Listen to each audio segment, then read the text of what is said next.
So, this is the start of a slightly different kind of series on my channel, as you can probably already tell. This series is about the show Gravity Falls, which is one of my most favorite shows ever made. I got inspired to do this series because I saw the channel Overanalyzing Avatar, which is also another favorite show of mine.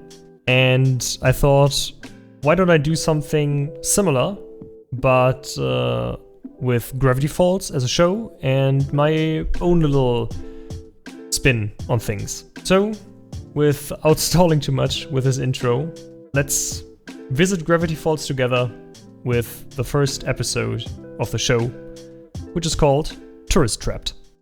We start off right into the action, with our two main protagonists riding on a golf cart, flying through a sign that says, "Welcome to Gravity Falls." So one of the most prominent symbols in this whole show is already visible on the golf cart, which is the big question mark at the top. This symbol is going to appear a lot more often through the show in all kinds of situations, with the whole show basically being centered around the theme mystery. It's no surprise that the question mark was used as a symbol to display that kind of overarching theme through the episodes. Of course, to avoid spoilers, for the intro scene, they turned the monster into a shadowy mass, so you can only guess what it's supposed to be. There's also the first teaser for the main place that the show centers around, which you can already see on the little bumper sticker that says Mystery Shack. And so we got the name drop for our two protagonists, Mabel and Dipper Pines, which is closely followed by the intro for the show. I want to leave the intro by itself for now, because there will be a time in the show when I can compare the normal intro to a different version of it, and I thought that would make it a bit more interesting compared to just looking at the visuals in the intro, because there's not really any narration going on there. Followed by a flashback of the two getting prepared go to Gravity Falls by their parents. In this scene we already get a pretty good look at our main characters. Dipper, portrayed as a nerd who likes video games, and Mabel, portrayed as basically the younger version of a cat lady with an obsession for vibrant sweaters. They also make Mabel look at the sun lotion bottle like she's never seen one before. So we're shown this map of Oregon with Gravity Falls on the map, and I took a look at Google Maps and tried to find the general location where Gravity Falls would be if it was real. And I sadly didn't find anything too interesting. It's basically just a very foresty area, but the landmarks on the map are real. So the whole map isn't made up, but the part with Gravity Falls definitely is. Okay, so either Mabel is a forest monster or a magician, because those splinters definitely just grew out of her hands. Those weren't there before. Also, I don't really get why they included a random goat. I guess it's just a little odd and funny thing that there's a goat in their room, but I don't know why they would include one otherwise. So, besides the goat, this is the first time when we are introduced to Uncle Stan, who is basically displayed as a jokester and a conman and a scam artist, who basically runs this tourist attraction for people who want to get rid of their money as fast as possible. There's also a cool thing on the right side of the screen. It says Jackalope, which is actually a real mythical creature, if you could call it that. A short fun fact about the jackalope: this kind of creature actually exists in different cultures around the world. For example, in the Americas, it's basically described as a rabbit with antlers, like in the show. And there's also a German version, which is described as a rabbit with horns and wings, and sometimes duck feet. And they were also used to scam tourists by basically stating that these creatures were real, but extremely rare. This scene basically confirms that Mabel is definitely an evil mastermind. Absolutely. I rigged it. We can see Zeus the handyman mounting a new shelf on the wall, even though in the shot before we can clearly see that this shelf is already mounted on the wall. It already got stuff on it, which is a bit of a nitpicky error, but I thought I still point it out. While we are on the topic of existing objects just vanishing, the cupboard that Mabel was standing behind also just vanished into thin air. While the conversation is going on between Dipper and Uncle Stan, there's a jarring perspective switch between the scenes. In one scene you can clearly see Dipper and Uncle Stan standing in front of the aquarium and the glass casing, and in the next scene they have their right side turned to the, let's say, tapestry which is hanging from the walls. I don't know why this weird scene change happens. I suppose it's just because of the different animators working on the show.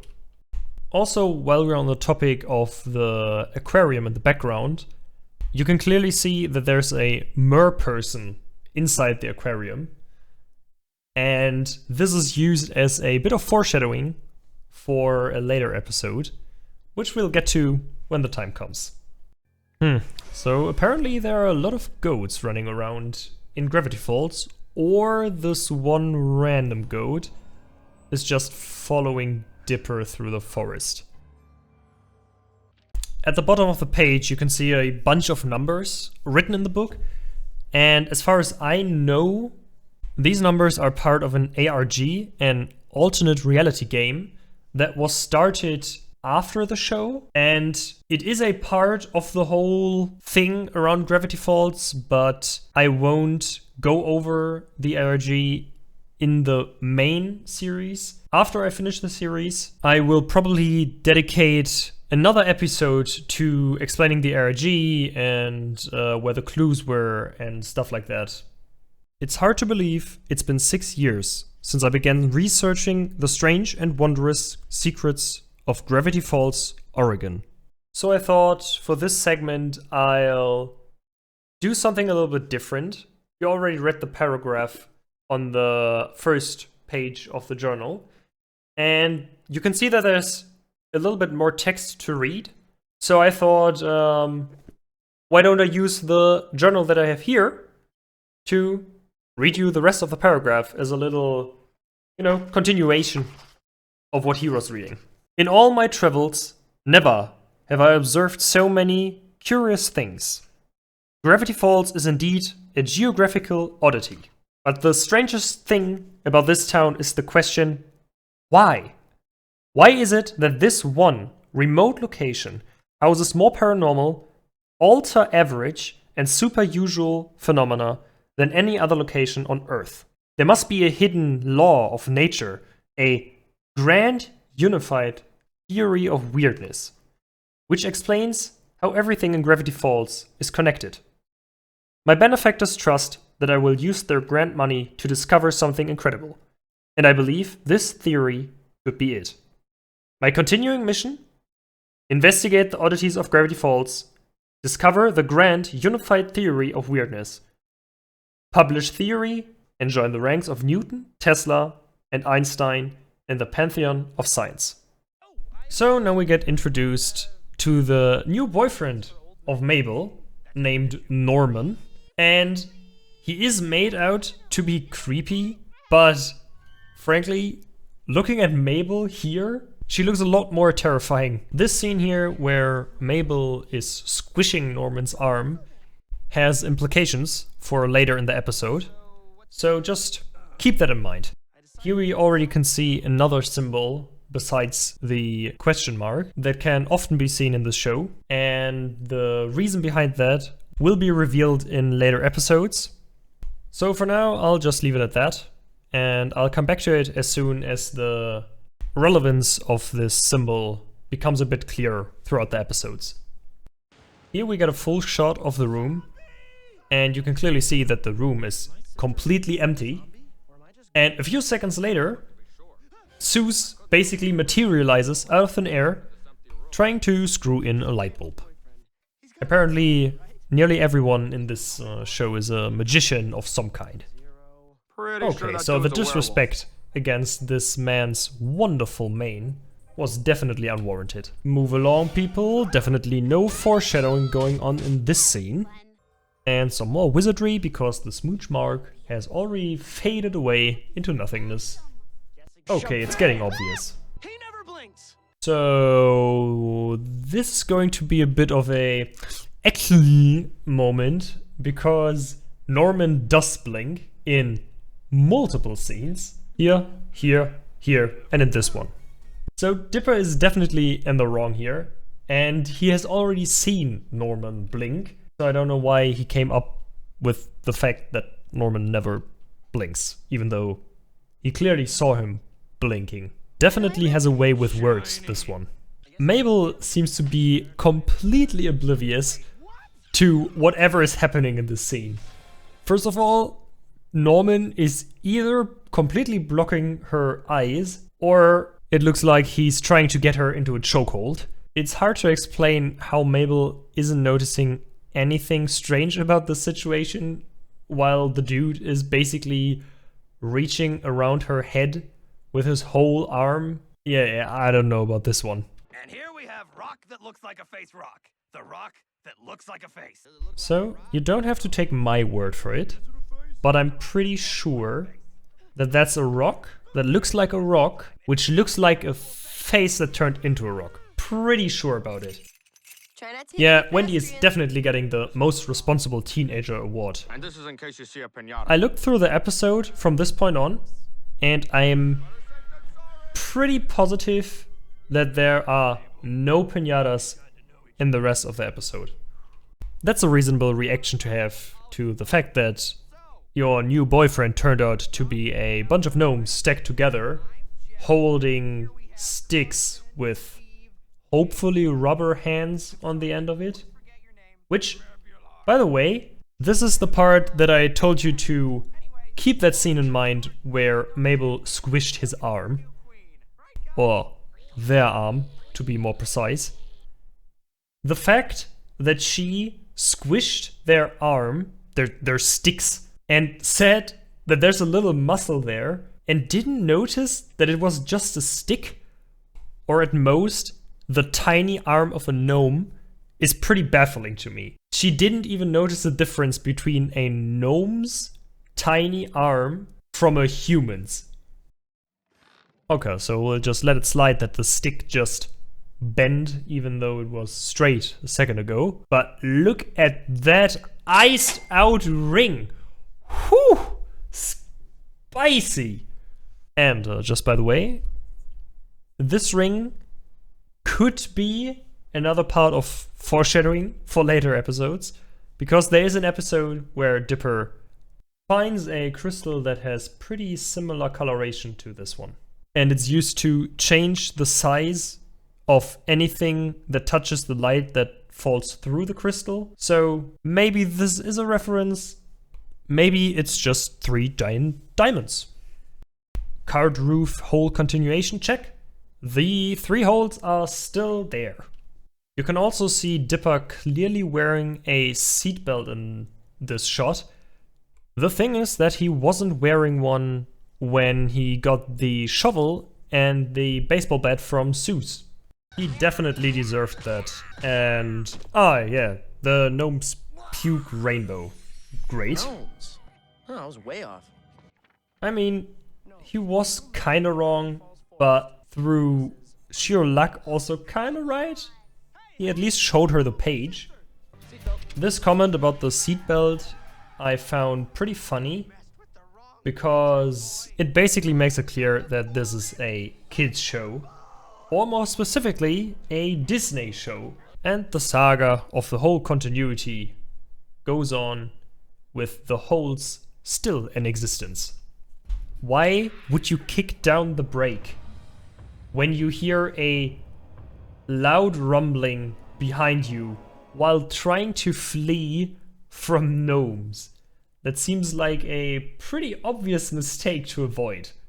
And the holes vanished again. First of all, that up there ain't Jeff.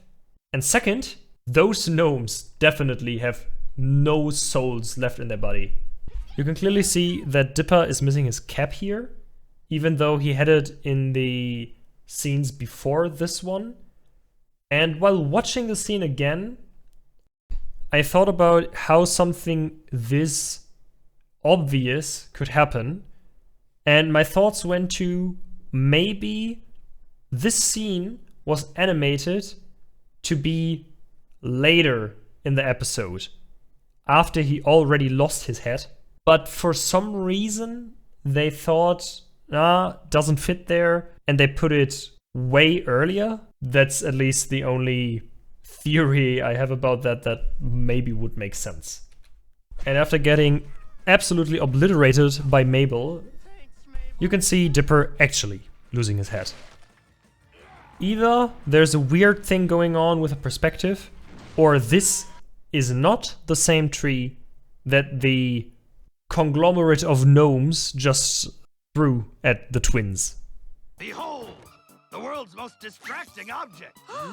Yeah, this is definitely an exaggeration. It's not that distracting.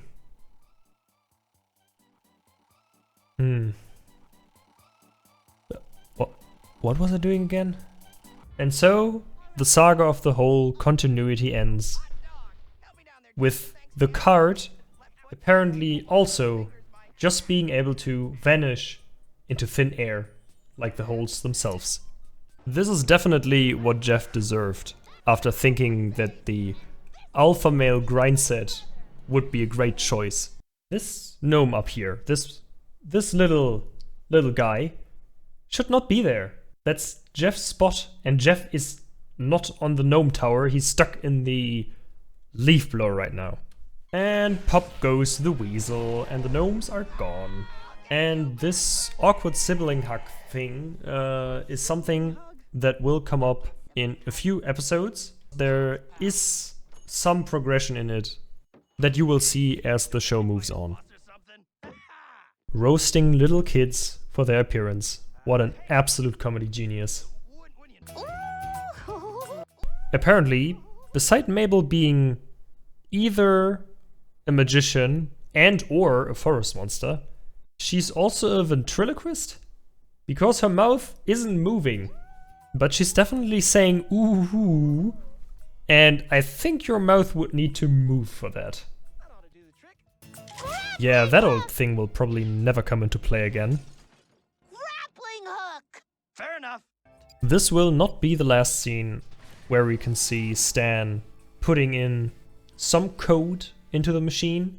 I wrote down what the code is, and I will try to keep track of the code while he's entering it in different episodes to see if maybe I can see if the code changes throughout the episodes. So, this was the first episode of whatever I'll be calling this new series on my channel, which I will get to as soon as I'm done uploading this. So, if you have any suggestions for this series, anything you would like me to look at or look for in any of these episodes, then please leave those suggestions in the comments and I'll try and see if I can get to that.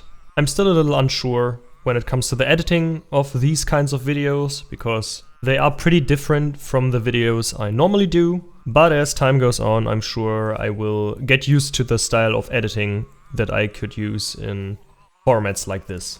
So, thanks again for watching, and I hope to see you guys in the next episode. Until then, see ya!